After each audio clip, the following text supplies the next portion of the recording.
Sa dami-dami mong binanggit na pangalan na kongresista. Isa lang tanong ko, Senador, meron ba?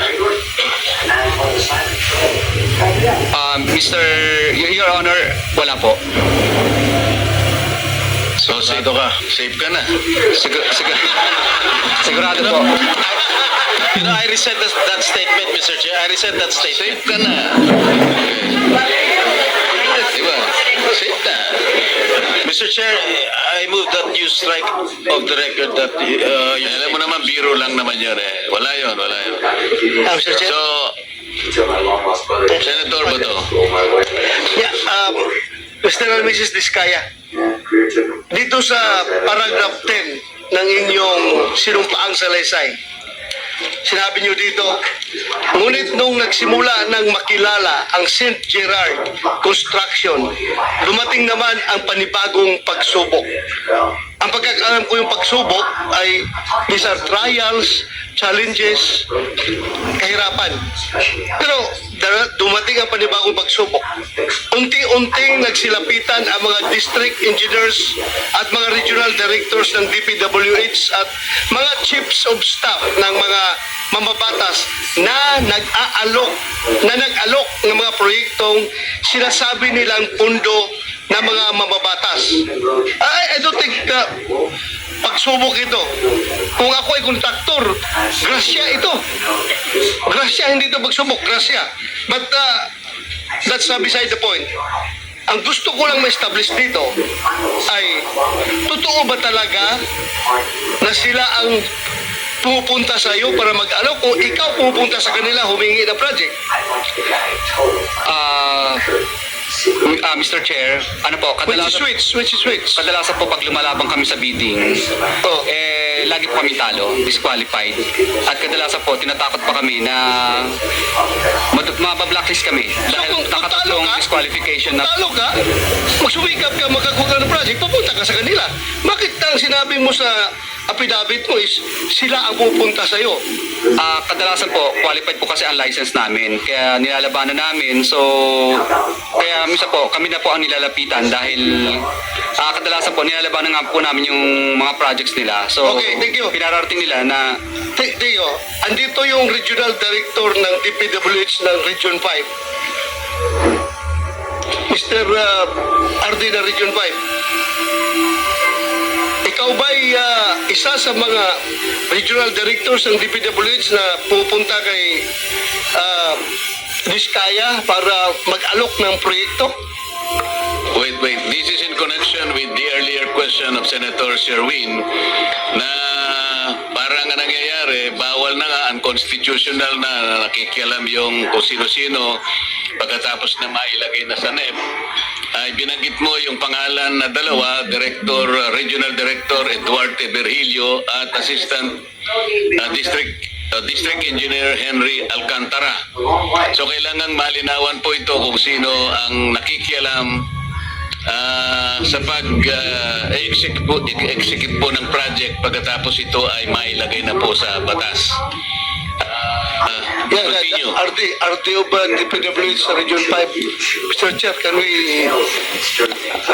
Sir, you answer the question? yes, sir, good afternoon po, Mr. Chair. I would like to say that I do not know exactly the exact address or location of the office address of St. Gerald. I never went to that office, and I categorically say that those allegations mentioned by Mr. Diskaya, I did not receive those percentage. So, that's all, sir. But I know Be sure, you are under... Yes. Nakapag-out ka na ba? Yes, Di ba? tapos na, sir. Tapos na. So, dinay mo na tumatanggap ka ng SOP from the Diskayas? Yes, Sa mga project na I doon? deny that, sir.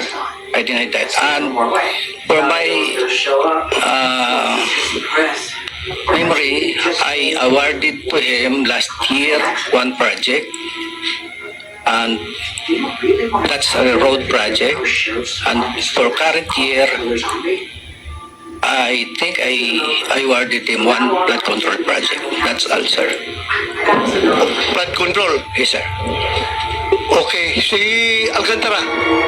Before that, you want to reply to the statement of the regional director? Kasi nasa paragraph 22, binanggit mo ang kanyang pangalan, unang-una siya. Ang mga porsyentong ito, 25% ay ipinipilit sa amin bilang karaniwang kalakaran nila na wala akong kakayahang tanggihan.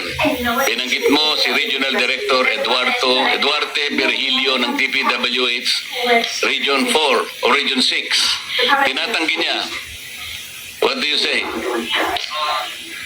Mr. Chair, katunayan nga, nung makalawang araw, bago po yung humihingi ako ng tulong sa kanya kasi na-freeze ng bangko ang mga account namin kahit wala pang court order ng AMLAC, sabi ko na, baka pwede pong makautang at makahingi ng tulong. So ngayon po, ang nangyari po nito, mukhang naramdaman niya na magsasalita na ako kaya sinauli po niya yung 25% plus parking fee, kulang pa nga. Kailan nangyari ito? Nung makalawa lang po, yung engineer, yung driver po niya nagsauli. No, 3 days ago. 3 days ago. Tapos yung pangalawa na sumunod, yung parking fee naman ang isinauli. Mr. Chair, totoo ba, Mr. Chair, pasagutin natin si Arte kung totoo. Ano, sinauli mo? Your father was Pindutin mo, pindutin. on his way to ISIS corporate heart. I tried to protect it for people. Sagutin mo kung totoo ba na sinauli mo yung 25% na SOP na binigay sa'yo. The key to unlock No, I did not return any money to him. So it's your word against their word. Had his own plan. Yes, sir. Sigurado ka? Yes, sir. Kapag mapatunayan namin ito, we can cite you in contempt. Yes, sir. Ha? So ano? Bali yung driver po niya ang inutusan niya. Tapos, Sinong driver niya? Anong pangalan? Ano po, bali si ano yun? Okay lang, Mr. Chair? Yeah, okay. Silipin ko sa cellphone ko. We did the truth. Hindi tayo dito Anong pangalan ng driver mo? Arde. Bago siya magsabi, anong pangalan ng Arde po? Siya na muna, para Ang pangalan po niya na alam ko lang ay June, tao ni R.D. Virgilio Eduarte. Tapos kinuha naman po ng aking engineer yun, nagkita sila. Kasi natatakot na siyang ibalik sa akin sa office yung pera. Kaya nagkita lang po sila sa isang lugar, parking yata yun, sa parking. Ano, Arde? My driver's the name is James po. James. James. O sige, James Jr. Sige, kayong pagbalik, kalimutan natin. Doon tayo sa pagbigay. Pagbigay, sino nagbigay ng 25% sa kanya? Yung driver po niya, inutusan niya. Hindi, pagbigay. Hindi yung pagbalik. Sinauli mo ang 25%, di ba? Ade, siya po ang nagsauli ng sa akin Ayun, pera. sinauli niya sa'yo. Opo, binalik So niya. ngayon, dinay niya. Ngayon, dito tayo mag-concentrate sa pagbigay mo. Nung binigay ko po, nagtatawagan lang po kami, tapos pumupunta po sa office namin yung driver niya para kunin yung pera. Anong